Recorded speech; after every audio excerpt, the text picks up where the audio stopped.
Curfew ভেঙে গণভবনে প্রবেশ করেছে সাধারণ জনতা। নিরাপদ স্থানে সরিয়ে নেওয়া হয়েছে প্রধানমন্ত্রী শেখ হাসিনাকে। চলমান পরিস্থিতি নিয়ে সব রাজনৈতিক দলের নেতাদের সঙ্গে সেনাপ্রধানের বৈঠক, কিছুক্ষণ পর জাতির উদ্দেশ্যে ভাষণ। এবং সারা দেশে চলছে অনির্দিষ্টকালের কারফিউ, নির্বাহী আদেশে আজ থেকে 3 দিনের সাধারণ ছুটি।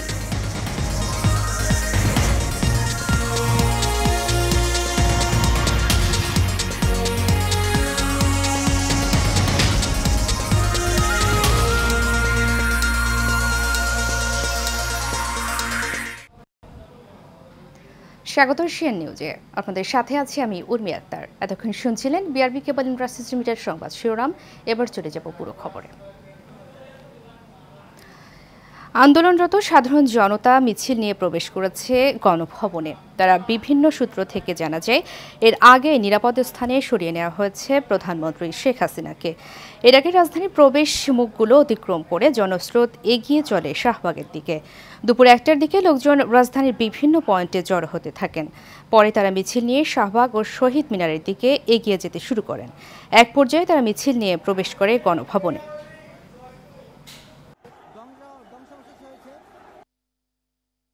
এই অকুণ্ঠ শ্রদ্ধা প্রকাশ যেন এই পথে নামা মানুষের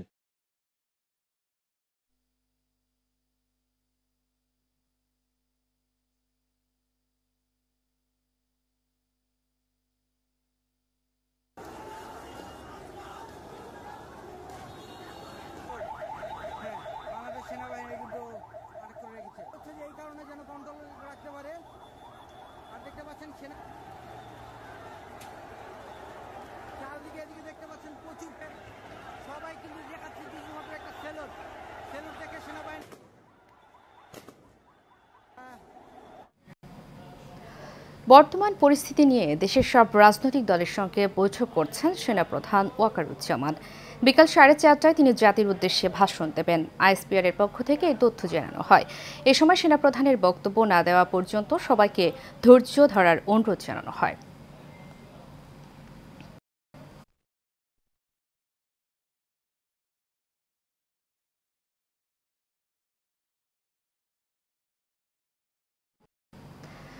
এদিকে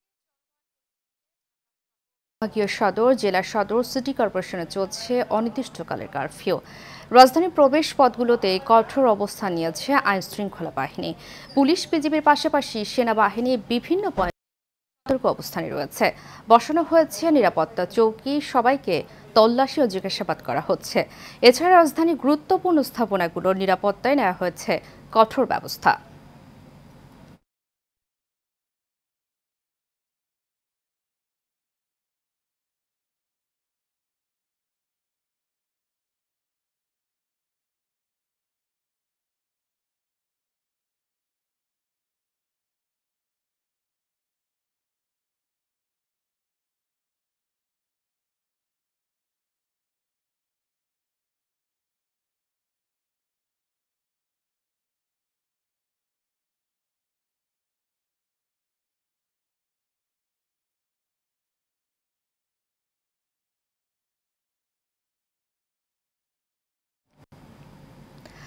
নির্বাহী আদেশে আজ থেকে 3 দিনের সাধারণ ছুটি চলছে দেশ জুড়ে। বন্ধ রয়েছে সরকারি, বেসরকারি অফিস, আদালত সহ সব প্রতিষ্ঠান। শিল্প কারখানাও আজ থেকে বন্ধ। এছাড়া অভ্যন্তরীণ ও দূরপাল্লার যান চলাচলও বন্ধ রয়েছে। আবারও অনির্দিষ্টকালের জন্য বন্ধ করে দেওয়া হচ্ছে ট্রেন চলাচল। এদিকে কারফিউ ও সাধারণ ছুটির কারণে প্রায় জনশূন্য রাজধানীর সড়কগুলো।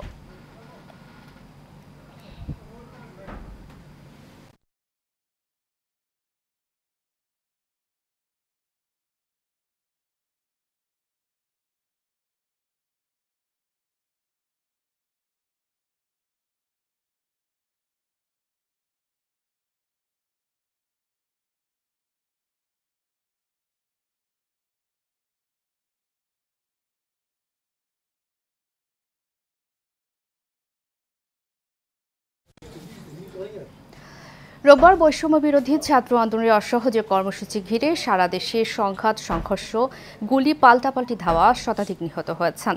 আহত হয়েছেন অনেকে। এর মধ্যে বেশ কজনের অবস্থা গুরুতর। দিনভর সংঘর্ষে নিহত হয়েছেন 14 পুলিশ সদস্যের মধ্যে সিরাজগঞ্জের এনায়েতপুর থানায় প্রাণ গেছে 13 পুলিশ সদস্যের। এছাড়া ক্ষমতাসীন আওয়ামী লীগের 18 নেতাকর্মী নিহতের খবর পাওয়া গেছে। আর বৈষম্য বিরোধী ছাত্র আন্দোলনের দাবি 86 জনের প্রাণ গেছে এই সহিংসতায়। আহত হয়েছেন সহস্রাধিক। এদিকে গতকালের সহিংসতার ঘটনায় আজও থমথমে পরিস্থিতি বিরাজ করছে। উৎকণ্ঠায় রয়েছেন সাধারণ মানুষ।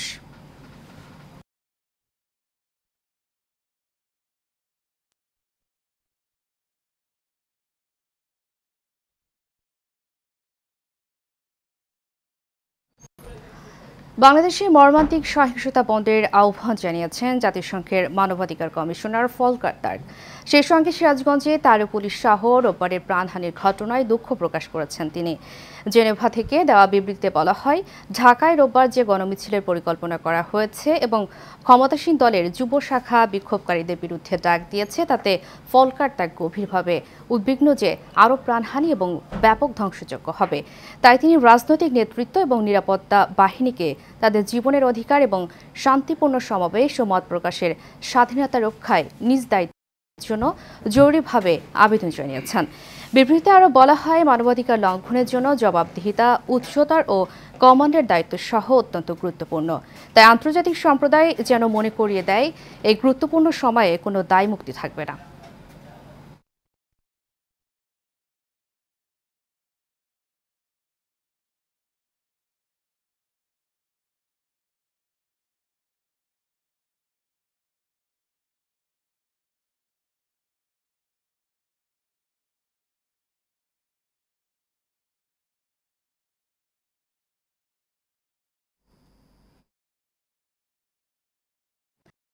দর্শক, এই বিষয়ে কথা বলতে মুহূর্তে স্টুডিওতে আমাদের সাথে উপস্থিত আছেন এশিয়ান টেলিভিশন প্রধান প্রতিবেদক বাতেন বিপ্লব। চলমান পরিস্থিতি নিয়ে কথা বলবো তার সাথে। জি বাতেন, আপনি তো সারাদিন নিউজের জন্য অনেক ছোটাছুটি করেছেন, তো এখন ঠিক পরিস্থিতি কি আমাদেরকে জানাবেন? ধন্যবাদ আপনাকে। আপনি জানেন যে এই মুহূর্তে সবথেকে বড় খবর হচ্ছে দেশের প্রধানমন্ত্রী শেখ হাসিনা এর মধ্যে দেশ ছেড়ে পালিয়েছেন। এরকমটি বলা হচ্ছে যে উনি দেশ ত্যাগ করেছেন এবং নিরাপদ স্থানে চলে গেছেন।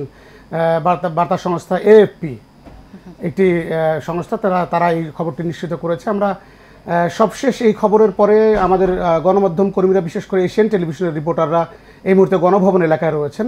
তারা যেমনটি জানিয়েছেন যে গণভবনের ছাত্র জনতা যারা আসলে আন্দোলনকারী ছিল, তারা কিন্তু এর মধ্যে গণভবনের ভেতরে প্রবেশ করেছে এবং সেখানে বাইরে সেনাবাহিনীর সদস্যরা ছিলেন। তারপর নিরাপত্তা রক্ষায় আসলে বাংলাদেশের যে বাহিনীরা কাজ করেন মূলত তারা কিন্তু সেখানে ছিলেন। তারা কিন্তু একেবারে নীরব দর্শকের ভূমিকা পালন করেছেন। আমরা দেখেছি যে আমাদের গণমাধ্যম কর্মীদের বিভিন্ন ধরনের গণমাধ্যম, বিশেষ করে ইলেকট্রনিক মিডিয়ার যে আসলে কর্মীরা রয়েছেন, তারা কিন্তু গণভবনের ভেতর থেকে সেই সংবাদগুলো তুলে ধরেছেন। আমরা চ্যানেল 24, যমুনা থেকে শুরু করে যে যারা মিডিয়া রয়েছে তাদের মাধ্যমে কিন্তু আমরা এর মধ্যে জানতে পেরেছি। এবং বলাই যায় যে আসলে তারা বিজয়ের মিছিল এক প্রকার, যেহেতু শেখ হাসিনা যেহেতু দেশ ত্যাগ করেছেন, যে কারণে কিন্তু বলাই যায় যে ছাত্র জনতার বিজয় কিন্তু হয়েছে। যদিও আপনি জানেন যে দীর্ঘদিন ধরে যে আন্দোলনটি চলছিল, সেই আন্দোলনের একেবারে সাধারণ মানুষ, বিশেষ করে বাংলার প্রতিটি মানুষের মধ্যে কিন্তু এক ধরনের আবেগ তাড়িত হয়েছিল। মানুষ কিন্তু সেই মুগ্ধ বা আবু সাইদ যারা আসলে এই সংঘর্ষে নিহত হয়েছে, তাদের বিষয়টি কিন্তু বারবার গণমাধ্যম, বিশেষ করে ফেসবুক, সামাজিক যোগাযোগ মাধ্যমে উঠে এসছে। এবং এই উঠে আসার ফলে কিন্তু মানুষের মধ্যে আরও বেশি এই সাধারণ শিক্ষার্থীদের আন্দোলনটাকে আরও জোরালো করার ক্ষেত্রে আজকে রাস্তায় আপনি দেখেছেন যে হাজার হাজার লক্ষ লক্ষ মানুষ ঢাকা শহরে আজকে যে লং মার্চ ছিল, যেটি বৈষম্য বিরোধী ছাত্র আন্দোলনে, সেই লং মার্চে কিন্তু পুরো ঢাকা শহরে আমরা দেখেছি যে লক্ষ লক্ষ মানুষের সমাবেশে কিন্তু ঢাকা শহরে সমবেত হয়েছে।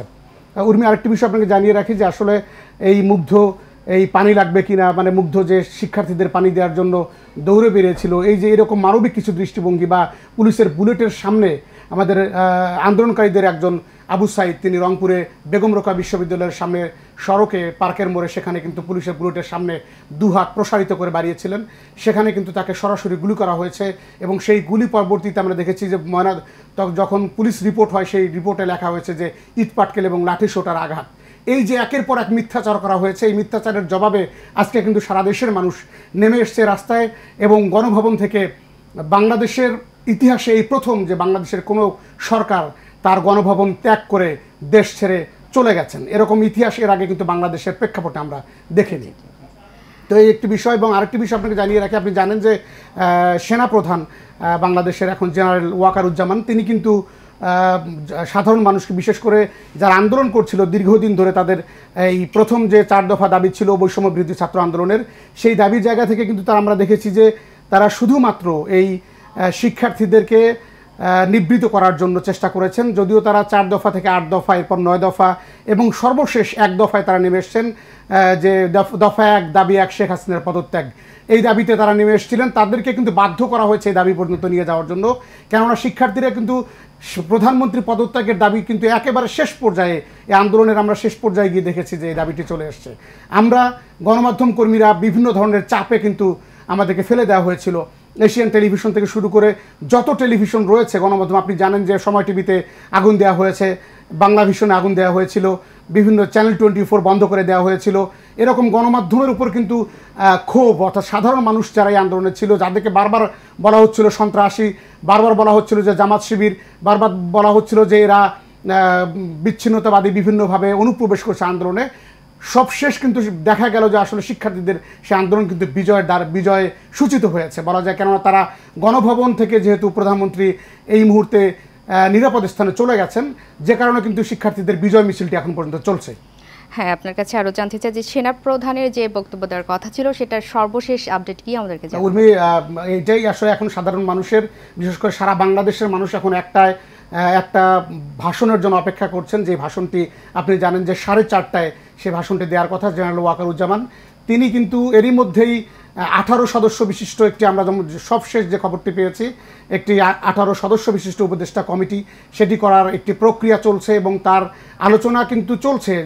ভাষণ দেওয়ার আগে আপনি জানেন যে রাষ্ট্রের এই সংকটময় মুহূর্তে কিন্তু মানুষের জন্য একটি বার্তা, যে বার্তায় এই অ্যাংরি মব, যারা আসলে আন্দোলনে রাস্তায় নেমেছে, যারা দীর্ঘদিনই আন্দোলনে ছিল, তাদেরকে কিন্তু শান্ত করার যে প্রক্রিয়া, সেটি সেনাবাহিনী থেকে কিন্তু করা হয়েছে। যে কারণে কিন্তু এই 4:30টায় যখন সেনাপ্রধান জেনারেল ওয়াকারুজ্জামান তিনি বক্তব্য দিবেন, শিক্ষার্থীদের যে দাবি ছিল যে এই মুহূর্তে দরকার সেনাবাহিনীর সরকার, সেই জায়গায় হয়তো বা যাওয়ার একটি সম্ভাবনা রয়েছে। হ্যাঁ বাতিন, আপনি আমাদের সাথেই থাকুন, পরবর্তীতে আবার আপনার সাথে কথা হবে। ধন্যবাদ। দর্শক, এই মুহূর্তে আমাদের সাথে রাজধানী মহাখালী থেকে যুক্ত হচ্ছেন সহকর্মী আসাদুজ্জামান আসাদ। তার কাছ থেকে জানবো ছাত্র জনতার জনস্রোতের খবর। যে আসাদ, আমাকে শুনতে পাচ্ছেন? যে আসাদ, ছাত্র জনতার মিছিলের সর্বশেষ কি তথ্য আছে আপনার কাছে আমাদেরকে জানাবেন? আসলে আপনি শুনতে পাচ্ছেন যে এখানে আসলে লক্ষ লক্ষ মানুষের জনস্রোত শোনা যাচ্ছে। আমি এই মুহূর্তে অবস্থান করছি একদম মহাখালীর যে মূল পয়েন্ট, সেখানে রয়েছি। প্রায় 2 ঘন্টা ধরে কিন্তু এই রাস্তা দিয়ে লক্ষ লক্ষ জনতা শাহবাগের দিকে যাচ্ছে। এখন পর্যন্ত কিন্তু দুপুর আগে যেমন ছিল, এখন এই পরিস্থিতি এখনো এমনই। এবং এই আন্দোলনে আপনি জানেন যে আজকে অসহযোগ আন্দোলন দ্বিতীয়তম দিন। মার্চ টু ঢাকারও আজকে ঘোষণা দেওয়া হয়েছিল। তাকে কেন্দ্র করে আজকে ছাত্র ছাত্রী, পিতা মাতা, সর্বশ্রেণীর মানুষ কিন্তু শাহবাগের উদ্দেশ্যে কিন্তু চলে যাচ্ছে। এবং সবার মুখে যে স্লোগান, তাদের যে দাবি, মূলত তাদের দাবি যেটা ছিল মূলত সেটাকে তারা পূরণ হয়েছে বলে তারা সন্তুষ্টি প্রকাশ করেছেন।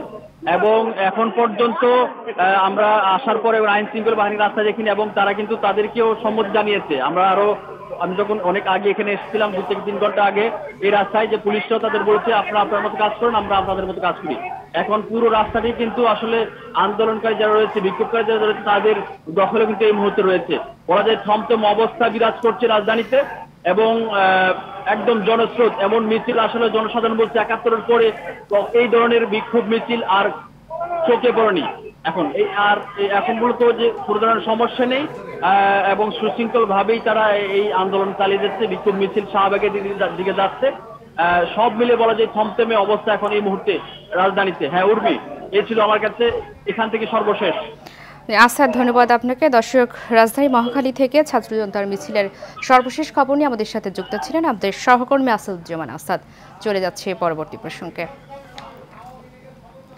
প্রায় 2 ঘন্টা পর আবারও ব্রডব্যান্ড সেবা চালু হয়েছে।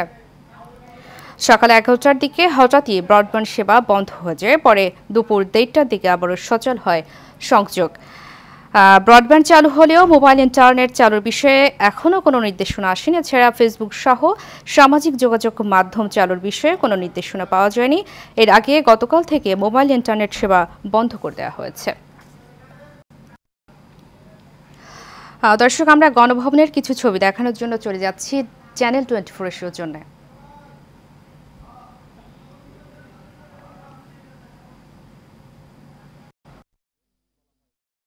প্রজন্ম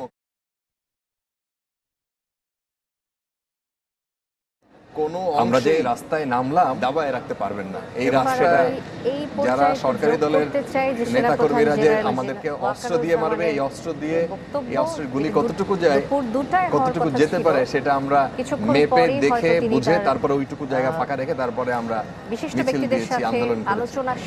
এই যখন এই ব্রিলিয়ান্টদের, এই মেধাবীদেরকে আপনি আসলে কোনোভাবেই কোনো অংশেই হেলিকপ্টারটা কোথায় দাবায় রাখতে পারবেন না। এবং সেটা এই পর্যায়ে একটু যোগ করতে চাই যে সেনাপ্রধান জেনারেল ওয়াকারুজ্জামানের যে বক্তব্য, যেটি দুপুর 2টায় হওয়ার কথা ছিল, কিছুক্ষণ পরেই হয়তো তিনি তার বিশিষ্ট ব্যক্তিদের সাথে আলোচনা শেষে কিছুক্ষণ পরে জাতির উদ্দেশ্যে কথা বলবেন। আমরা সেজন্য অপেক্ষা করছি। ছবিটি আমরা দেখছি সেটি আসলে হেলিকপ্টারটা কোথায় গেছে, ইন্ডিয়াতে গেছে এটি বলা হচ্ছে। আমাদের সহকর্মীরা, আমরা সহকর্মীদের মাধ্যমে জানতে পারলাম যে কিছুক্ষণের মধ্যেই সেনাপ্রধান জেনারেল তার বক্তব্য প্রদান করবেন, তিনি প্রস্তুতি নিচ্ছেন। দর্শক যারা দেখছেন, আপনারা টিভি সেটের সামনে রয়েছেন এই মুহূর্তে। কিছুক্ষণের মধ্যেই সেনাপ্রধান জেনারেল ওয়াকারুজ্জামান তার বক্তব্য প্রদান করবেন এবং আমরা বুঝতে পারবো যে কি নির্দেশনা আসতে যাচ্ছে সামনে। একটি অন্তর্বর্তীকালীন সরকার বা জাতীয় সরকার ধরনের কিছু করা যায় কিনা তা নিয়ে কথা বলবেন নিশ্চয়ই। কিছুক্ষণের মধ্যেই আমরা এটি পাবো। তো আমরা সরাসরি সেখানে চলে যাচ্ছি। প্রস্তুতি নেওয়া হয়েছে।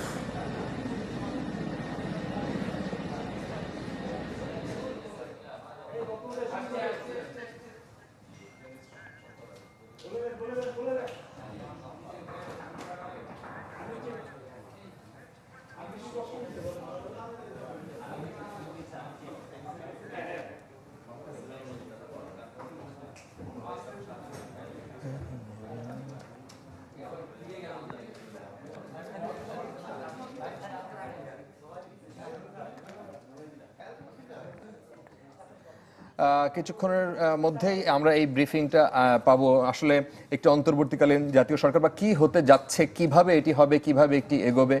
কিছুক্ষণ আগে তিনি রাজনৈতিক দলের সিনিয়র নেতৃবৃন্দের সাথে কথা বলেছেন, ডিসকাশন করেছেন কিভাবে এগোবে। সেখানে ডক্টর আসিফ নজরুল ছিলেন, ডক্টর হোসেন জিল্লুরের কথা আমরা শুনেছি, অন্য রাজনৈতিক দল, জাতীয় পার্টির সিনিয়র দুজনের কথাও আমরা শুনলাম। তাদের সাথে কথা বলে আসলে এখন বোঝা যাবে আসলে তার ব্রিফিংটা শেষ পর্যন্ত কি হয়।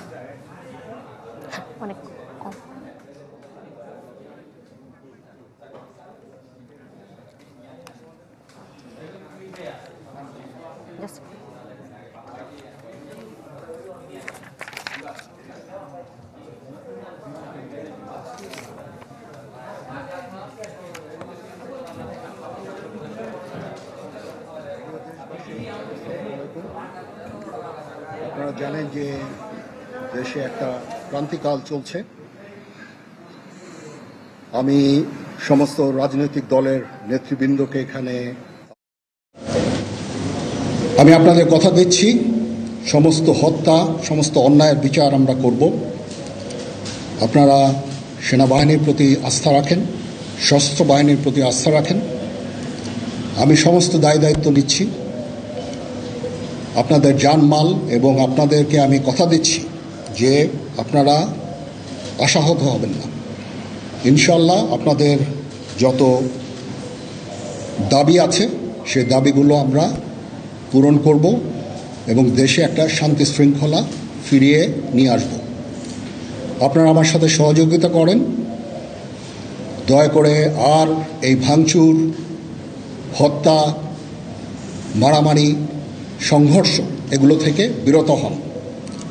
আমি নিশ্চিত যে আপনারা যদি আমার কথা মতো চলেন, আমাদের সাথে যদি একসাথে যদি কাজ করি আমরা, নিঃসন্দেহে আমরা একটা সুন্দর পরিণতির দিকে আমরা অগ্রসর হতে পারব।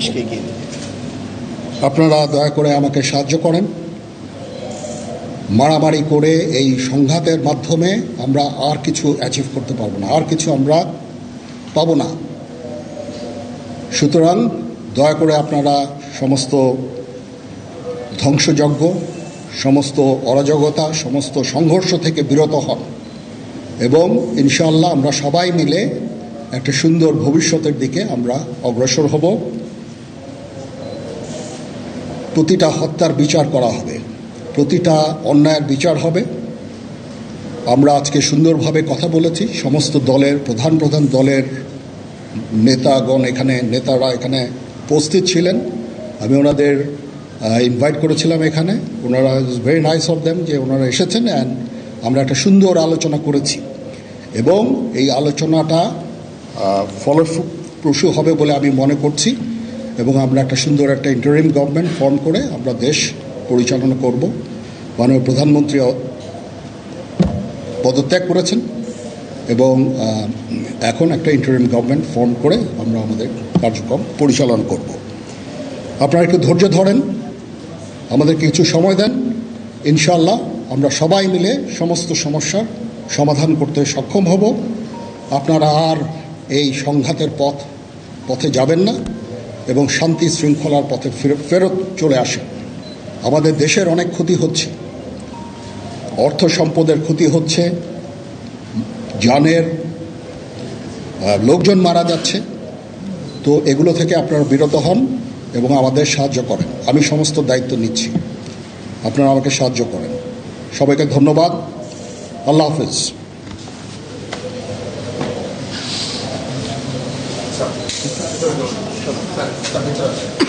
আপনারা কি কোনো প্রশ্ন করতে চান? Any queries? এখনও এটা না, এটা খুব আর্লি স্টেজ। আমরা যাব মহামান্য রাষ্ট্রপতির সাথে যে আলাপ আলোচনার মাধ্যমে এটা আমরা করব। আজকে এখানে জামাতের আমির ছিলেন, আমাদের বিএনপির শীর্ষস্থানীয় নেতৃবৃন্দ এখানে ছিলেন, জাতীয় পার্টির নেতৃস্থানীয় নেতৃবৃন্দ এখানে ছিলেন এবং সুশীল সমাজ এবং এখানে ডক্টর আসিফ নজরুল উনি নিজেও ছিলেন এখানে এবং উনি আমার সামনেই উনি সমস্ত ছাত্রদেরকে একটা সুন্দর বার্তাও দিয়েছেন এবং আমি আশা করি যে ছাত্ররা সেই বার্তা শুনে ওনার কথা, ওনাকে সবাই শ্রদ্ধা করে, ছাত্ররা শ্রদ্ধা করে, ওনার এই বার্তা শুনে তারা এই পরিস্থিতি নিয়ন্ত্রণে নিয়ে চলে আসবে এবং আমরা একটা সুন্দর একটা পরিস্থিতির দিকে আমরা এগিয়ে যাব ইনশাআল্লাহ। এখানে আওয়ামী লীগের কেউ ছিল না, আওয়ামী লীগের কেউ ছিল না।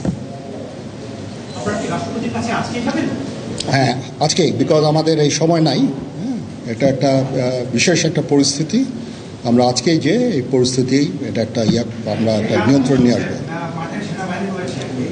সেনাবাহিনী শান্তি শৃঙ্খলা বজায় রাখার কাজ চালিয়ে যাবে এবং আপনাদের সবার দায়িত্ব, ছাত্রদের দায়িত্ব, রাজনৈতিক নেতৃবৃন্দ এবং রাজনৈতিক কর্মীদের দায়িত্ব হচ্ছে সেনাবাহিনীকে সাহায্য করা এবং আপনারা মিডিয়ার মাধ্যমে আমাদেরকে এই যে একটু আমাদের সাহায্য করেন।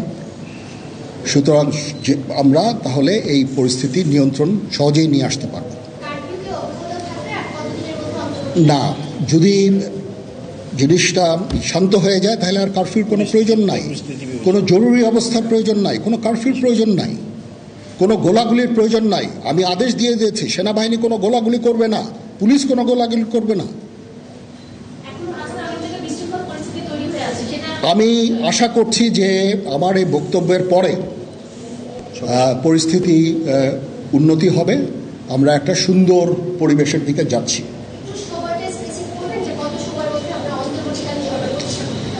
আমরা এটা না, আমি আজকে রাতের মধ্যে একটা আমরা সলিউশনে যাওয়ার চেষ্টা করব, বাট আমাদের হয়তো 2-1 দিন সময় দিতে হবে। এটা আমরা এখনও এটা টু আর্লি, আমরা যাচ্ছি যে আমরা কথা বলবো মহামান্য রাষ্ট্রপতির সাথে, আমরা একটা সুন্দর সলিউশনে আমরা পৌঁছাবো।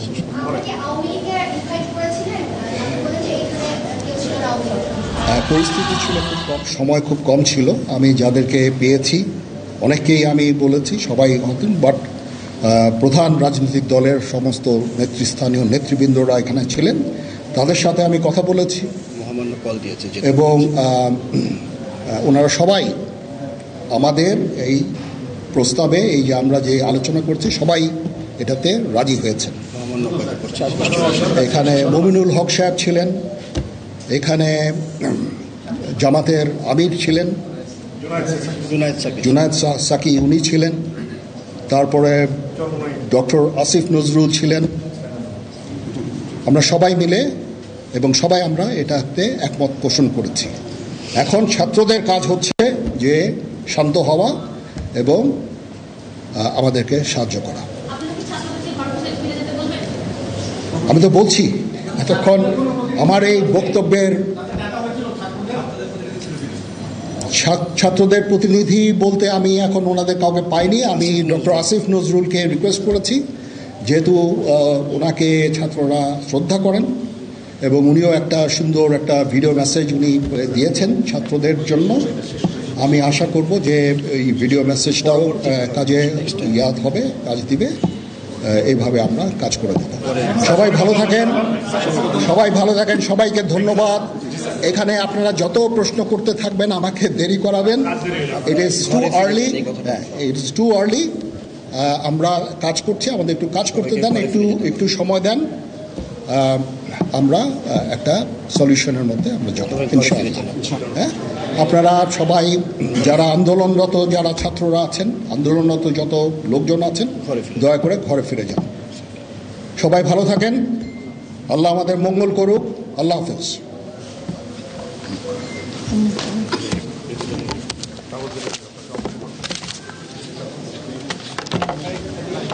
প্রশ্ন করতে থাকবেন, আমাকে দেরি করাবেন। আপনাকে সতেজ ও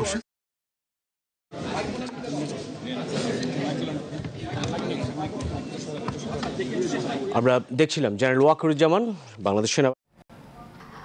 দর্শক, চ্যানেল 24-এর সৌজন্যে আমরা গণভবনের আরও কিছু চিত্র দেখাবো।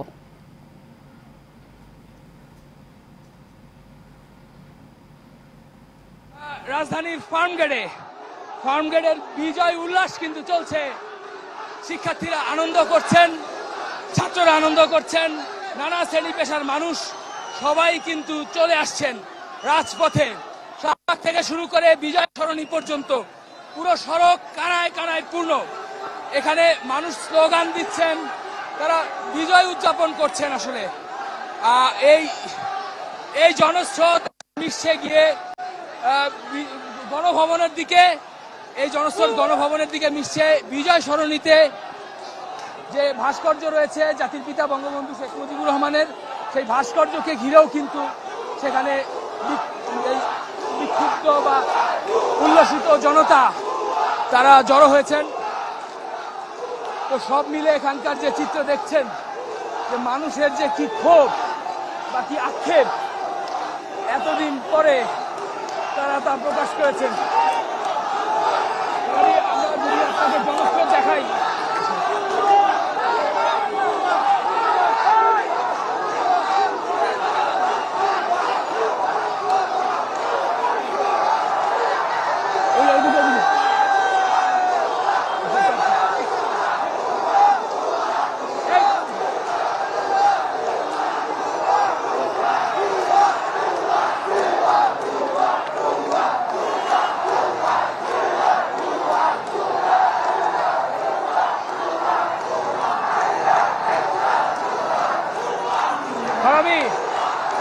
আসলে এখানে কথা বলা খুবই দুষ্কর, এখানে কথা বলা খুবই দুষ্কর।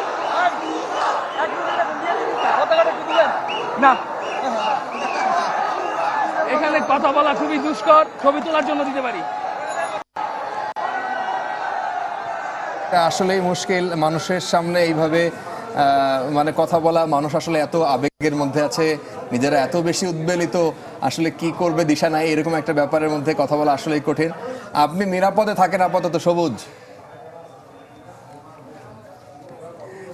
আমরা মানুষের উচ্ছ্বাস দেখাচ্ছিলাম এবং আরেক পাশে দর্শক আপনারা দেখছেন যে শেখ হাসিনা এবং শেখ রেহানা তারা যখন দেশ ত্যাগ করছিলেন সেই সময়কার হেলিকপ্টারের ফুটেজ এবং তারা কোথায় পৌঁছেছেন সেটা আসলে আমরা পরিষ্কার করে এখন পর্যন্ত তথ্য সেভাবে পাইনি, তবে কিছুক্ষণের মধ্যে আপনাদেরকেও জানাতে পারবো তারা আসলে কোথায় গেলেন। হেলিকপ্টার দিয়ে তো বেশি দূরে হয়তো ইন্ডিয়ার কোনো জায়গায় তারা হয়তো গেছেন। আমরা কিছুক্ষণ আগে জনগণের উদ্দেশ্যে সেনাপ্রধান জেনারেল ওয়াকারুজ্জামান যে বক্তব্যটি রেখেছেন সেটি আরো একবার দেখাতে চাই দর্শকদের উদ্দেশ্যে।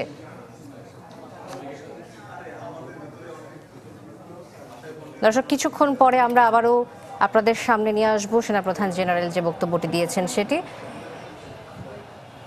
ফারাবি, কথা বলছিলাম হেলিকপ্টারে শেখ হাসিনা এবং তার পরিবারের প্রস্থান নিয়ে। আমরা যে দৃশ্যটি দেখলাম, আজকে আমরা অনেকগুলো ঘটনার সাক্ষী হয়েছি। জি, এখানে এই যে উচ্ছ্বাস, মানুষের উচ্ছ্বাস নেমে আসছে রাস্তায়। আপনি যদি শ্রীলঙ্কার কথা বলেন, গত 2 বছর আগে তাদের যে পরিস্থিতি হয়েছিল বাংলাদেশে, এখন একটা সমস্যা, আমরা সকালবেলা যখন লাইভ করছিলাম আমাদের সহকর্মী ইকবাল তিনি বলছিলেন যে দেখেন একটা চ্যালেঞ্জ বাংলাদেশের মানুষকে এখন সবচেয়ে বড় ভালোভাবে ভোগাবে, সেটি হচ্ছে অর্থনীতি। এই অর্থনীতিকে শেপে আনার জন্য আবার ঝাঁপিয়ে পড়তে হবে সবাইকে। সেই অর্থনীতি আজকে প্রত্যেকটা আর্থিক প্রতিষ্ঠান বন্ধ। প্রত্যেক দিন ইকবাল যেভাবে বলছিলেন যে $1 বিলিয়ন প্রতিদিন বাংলাদেশের লস হয় যদি এইভাবে বন্ধ থাকে। তো বাংলাদেশের আসলে অনেক জায়গায় অনেক কিছু নষ্ট হয়ে গেছে, বিশেষ করে যে পরিমাণ টাকা পাচারের কথা গত কয়েক বছর ধরে আমরা মিডিয়াতে বারবার বলছি। একটা অফিসিয়াল হিসাব আছে আর একটা আনঅফিসিয়াল হিসাবে 5 লাখ ডলার প্রায় আমরা শুনি যে এত টাকা আসলে দেশ থেকে পাচার হয়ে গেছে।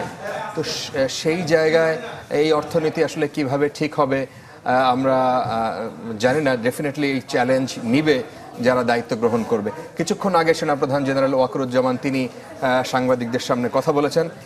তিনি বলেছেন যে কিভাবে এই দেশ চলবে এবং তার বক্তব্যের পুরোটুকু আমরা আরেকবার একটু শুনে আসতে পারি। বিসমিল্লাহির রহমানির রহিম। প্রিয় দেশবাসী, আসসালামু আলাইকুম। আপনারা জানেন যে দেশে একটা ক্রান্তিকাল চলছে।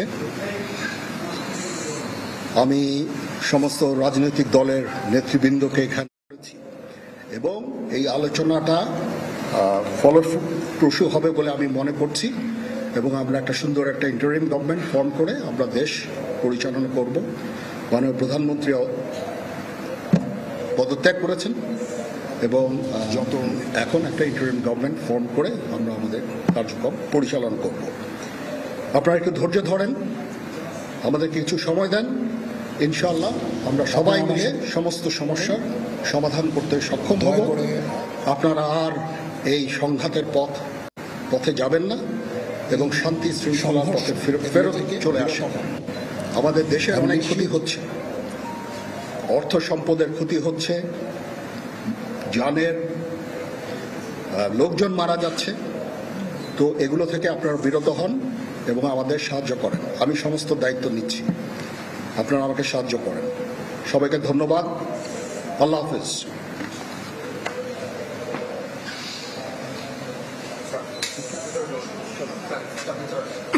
আপনারা কি কোনো প্রশ্ন করতে চান?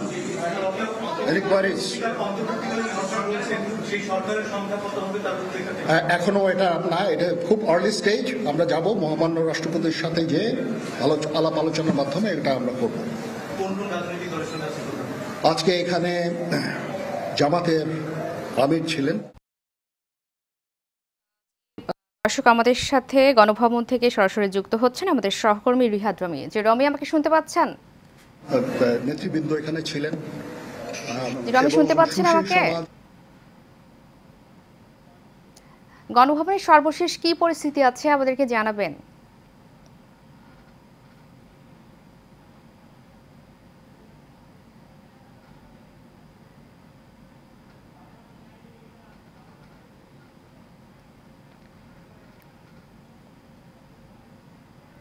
জি রমি, শুনতে পাচ্ছেন আমাকে?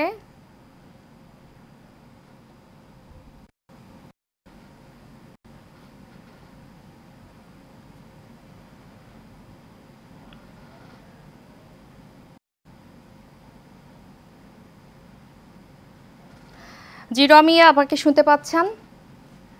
জি রমি, গণভবনের সর্বশেষ কি পরিস্থিতি আছে আমাদেরকে জানাবেন।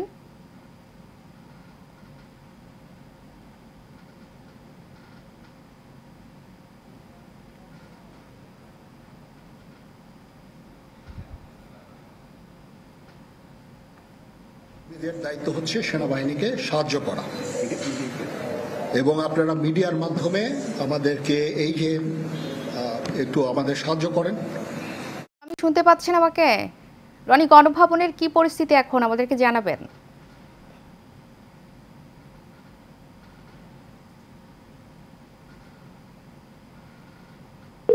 আপনি যে নম্বরটিতে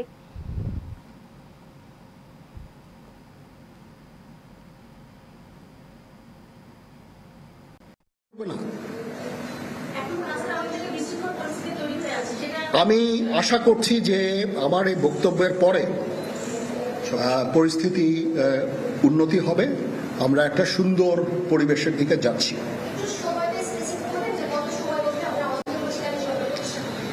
আমরা এটা না, আমি আজকে রাতের মধ্যে একটা আমরা সলিউশনে যাওয়ার চেষ্টা করবো, বাট আমাদের হয়তো 2-1 দিন সময় দিতে হবে। এটা আমরা এখনো এটা টু আর্লি, আমরা যাচ্ছি যে আমরা কথা বলবো মহামান্য রাষ্ট্রপতির সাথে, আমরা একটা সুন্দর সলিউশনে আমরা পৌঁছাবো।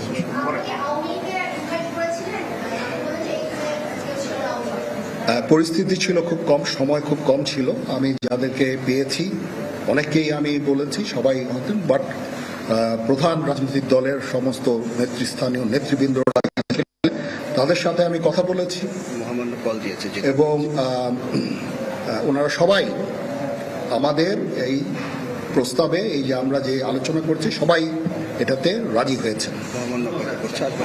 এখানে মমিনুল হক সাহেব ছিলেন, এখানে তিনি আহ্বান জানিয়েছেন সংঘাত পরিহার করার, তিনি আহ্বান জানাচ্ছিলেন ধ্বংসযজ্ঞ অরাজকতা থেকে বিরত থাকার এবং শান্তি শৃঙ্খলা বজায় রাখার আহ্বান জানিয়েছেন। আশ্বাস দিয়েছেন সব হত্যাকাণ্ডের বিচার নিশ্চিত করার এবং আশ্বাস দিয়েছেন সমস্ত অন্যায়ের বিচার করার, জানমাল রক্ষা করার আহ্বান জানিয়েছেন। সকলকে সহযোগিতার আহ্বান জানিয়েছেন।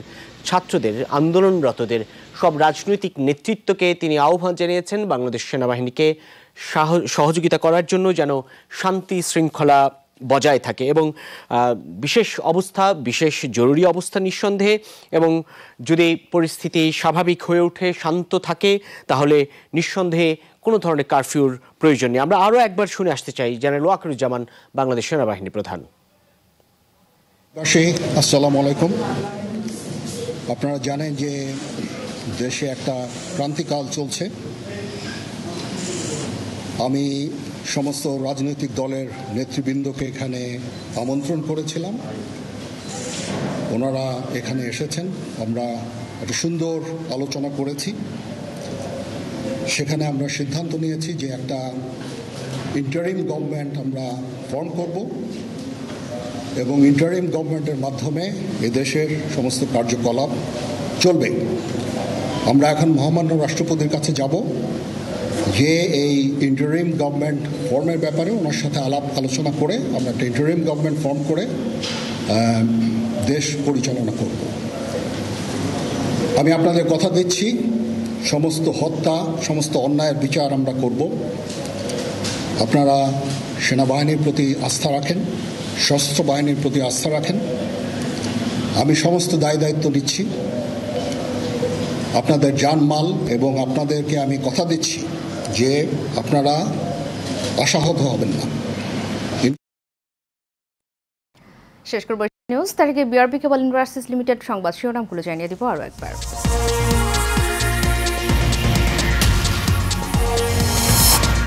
কারফিউ ভেঙে গণভবনে প্রবেশ করেছে সাধারণ জনতা, নিরাপদ স্থানে সরিয়ে নেওয়া হয়েছে প্রধানমন্ত্রী শেখ হাসিনাকে। চলমান পরিস্থিতি নিয়ে সব রাজনৈতিক দলের নেতাদের সঙ্গে সেনাপ্রধানের বৈঠক, কিছুক্ষণ পর জাতির উদ্দেশ্যে ভাষণ। এবং সারা দেশে চলছে অনির্দিষ্টকালের কারফিউ, নির্বাহী আদেশে আজ থেকে 3 দিনের সাধারণ ছুটি।